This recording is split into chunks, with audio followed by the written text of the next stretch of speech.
तो पुण्यात्माओं, धोखा नहीं खाना है। 8 सितंबर को हमारे परमात्मा का प्रकट दिवस है और हमने उन भीलों की तरह उनका जन्मदिन नहीं मनाना है। हमने तो एक अच्छे भगत की तरह हमारे परमात्मा का प्रकट दिवस ही मनाना है, क्योंकि परमेश्वर ने हमें अपनी वास्तविक स्थिति से अवगत करवा दिया है। आप और हम धोखा नहीं खा सकते, बाकी दुनिया तो धोखा खाई हुई बैठी है।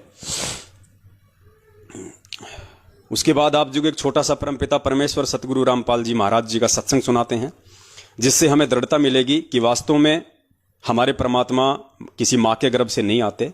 हमारे परमात्मा जब सतगुरु रूप में यहाँ आते हैं तो परमात्मा यहाँ पे प्रकट ही होते हैं। लीला परमेश्वर कुछ भी करें। तो सुनिए, एक छोटा सा सत्संग है जिसमें परमात्मा ने काल और दुर्गा की उत्पत्ति के विषय में बताया है। यानी काल और दुर्गा, उसका भी जन्म होता है, वो भी मरते हैं, लेकिन परमेश्वर ने बताया गीता जी के आधार से कि इनकी जो जन्म और मृत्यु होती है वो अलौकिक है। वो आप और हमारी तरह माँ के गर्भ से ये जन्म नहीं लेते। आप और हमारी तरह ये किसी बस से एक्सीडेंट होके नहीं मरते, ये किसी बीमारी से नहीं मरते, और ना किसी माँ के गर्भ से ये जन्म लेते। परमेश्वर ने बताया उनके पास में एक शब्द शक्ति है। उस परमेश्वर के आशीर्वाद से कबीर भगवान ने इन दोनों को एक वरदान दिया हुआ है। इनके पास में एक शब्द शक्ति है। उस शब्द शक्ति से ये अपना शरीर छोड़ते हैं, और शब्द शक्ति से ही जब एक ब्रह्मांड का पूरा विनाश हो जाता है तो दूसरे ब्रह्मांड में ये दुर्गा और ये काल उस शब्द शक्ति से युवा अवस्था में दोनों प्रकट हो जाते हैं। युवा अवस्था में दोनों प्रकट हो जाते हैं, मां से जन्म नहीं लेते। तो पुण्यात्माओं, जब उस भगवान का नौकर, उस भगवान का एक गुलाम, ये काल भगवान और दुर्गा जब किसी मां के गर्भ से जन्म नहीं लेते, 21 ब्रह्मांड के स्वामी पुण्यात्मा, वो पूर्ण परमात्मा आज इस पृथ्वी पे आया हुआ है, वो क्या किसी मां के गर्भ से आएगा?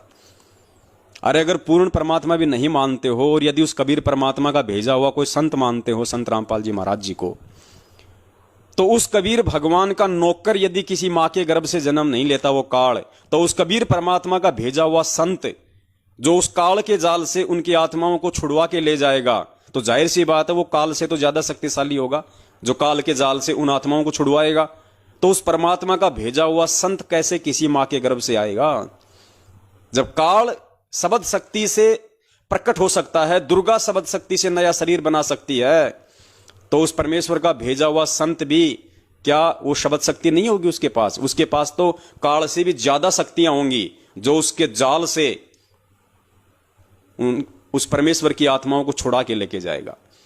तो आप ये सत्संग सुनिए, और सत्संग सुनने के बाद में पुण्यात्माओं, हम 21वीं सदी में जी रहे हैं। परमेश्वर ने अनमोल ज्ञान दे दिया, अब धोखा खाने की जरूरत नहीं है पुण्यात्माओं। अब अगर गुरुजी के बेटा बेटी अगर उनका जन्मदिन मनाएं तो शौक से मनाएं। कोई उन्हें अपने जैसा 2 कौड़ी का जीव समझे तो शौक से समझे। हालांकि अब तो उनको शर्म आने लग गई है। अब की बार हो सकता है वो जन्मदिन नहीं रखेंगे, मानते तो उन्हें जन्म लिया हुआ है, लेकिन जो मनाएंगे वो उसका नाम रखेंगे अवतरण दिवस, या हो सकता है वो प्रकट दिवस भी रख दें, क्योंकि संगत हर तरीके से उनको बोलने लग गई कि नालायको, तुमने इतने दिन हो गए गुरुजी की संगति करते हुए, तुम आज तक ये नहीं जान पाए, तुम आज तक ये नहीं पहचान पाए कि गुरुजी है कौन, सतगुरु की भूमिका कौन करता है, तत्वदर्शी संत की भूमिका करने सतलोक से कौन आता है, अपने द्वारा रची गई सृष्टि की सही सही जानकारी पृथ्वी लोक पे आके कौन देता है, तुम्हें आज तक यही नहीं पता चला।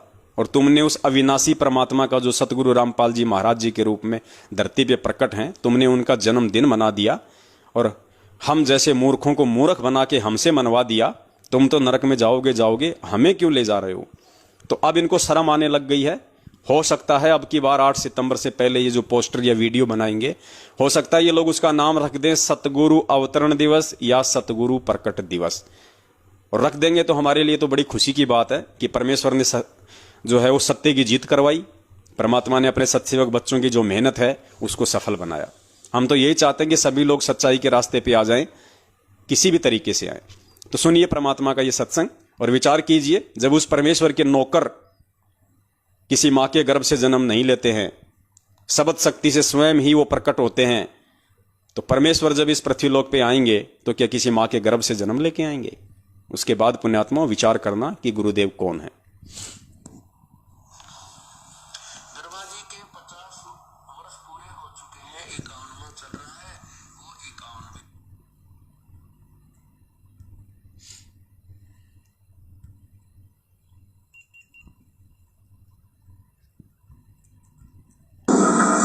ब्रह्मा जी के 50 वर्ष पूरे हो चुके हैं, 51वां चल रहा है, वो 51 भी पूरे, शेष 49 भी पूरे होंगे और ब्रह्मा जी की मृत्यु होगी। फिर 7 ब्रह्मा की मृत्यु के बाद एक विष्णु की मृत्यु, 7 विष्णु की मृत्यु के बाद एक शिव की मृत्यु।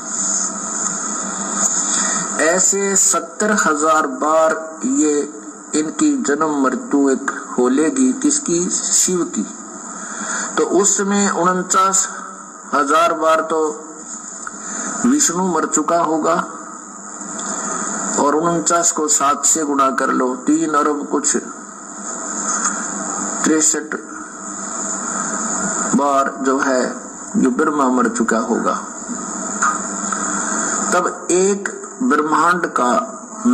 ब्रह्मांड नष्ट होगा और धर्मलोक में रहने वाला ये काल मरेगा, ये इसकी मृत्यु होगी। फिर ये दूसरे लोक में, दूसरे ब्रह्मांड में चले ले जाएगा सारी सृष्टि के प्राणियों को, और वहां कर्म परमात्मा की जो कर्म परमेश्वर ने इसके विषय में लिखा बनाया है सिस्टम, उसके आधार से ये फिर पुनर्जन्म होगा, इसका भी और दुर्गा का भी। पुनर्शरीर धारण करेंगे अपनी इच्छा से, जैसे शब्द शक्ति से। एक सिद्धि होती है जो तन से, एक सिद्धि तनहंस नहीं आ रहा, एक सिद्धि होती है जो शरीर को त्याग देता है प्राणी, और दूसरा शरीर शब्द से धारण कर लेता है। ये सिद्धि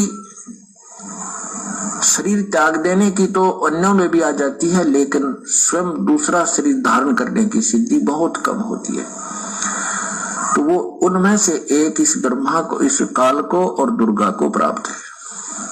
तो दूसरे ब्रह्मांड में जाकर के ये यहाँ शरीर छोड़ मर जाता है, तो ये दूसरे ब्रह्मांड में ले जाता है सारे इसको जीव प्राणियों को, वहां फिर नए सिरे से अपनी दुर्गा से ऐसे ब्रह्मा विष्णु महेश की उत्पत्ति करते हैं, फिर वहां सृष्टि क्रम को जारी कर देते हैं।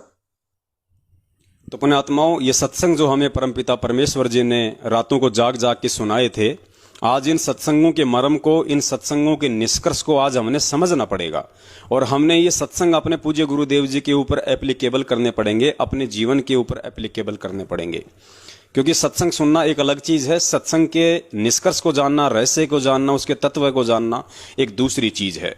तो अब हमने इस सत्संग से यही निष्कर्ष निकालना है, जब उस परमेश्वर के 2 नौकर गुलाम, परमेश्वर कहते हैं कि भाई काल जो पीसना जोरा है पणिहार, ये 2 असल मजदूर हैं मेरे साहिब के दरबार।